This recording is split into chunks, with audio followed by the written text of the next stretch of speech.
Well, congratulations. Now you're moving from a resident to an attending, and you're going to get a real life employment contract. And so as a result, it's really important that you know what terms are in these contracts. And there's a couple of really big ones.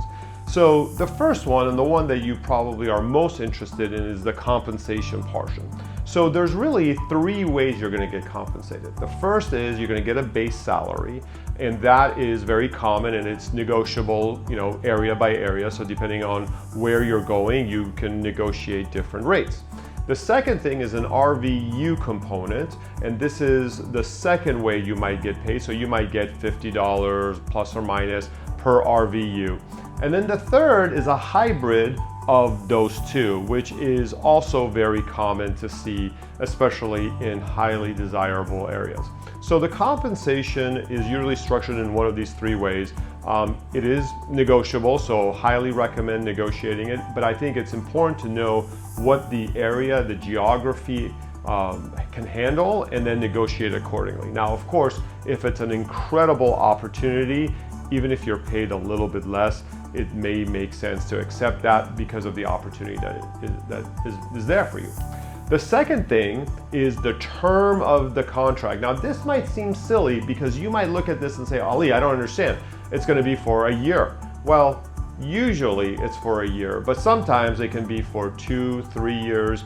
And we had one situation that it was for 7 years, which is really crazy. Now, in that example, the practice that was giving the contract had spelled out the word seven, S-E-V-E-N. They hadn't put the number there, which is crazy because they were intentionally doing it so that the doctor wouldn't notice that it was a 7-year contract. So it's really important that you read that. I know it seems like an obvious thing, but make sure you read it.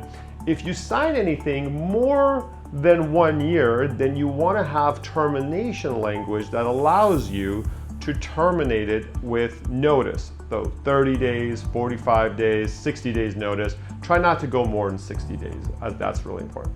The third thing that I would watch out for are non-competition language. So these are terms in the contract that limits you from practicing elsewhere within a geographic area. Now, some states like Texas, Florida allow it as long as it's reasonable. Some states like California and others do not allow it at all. So this is very state specific.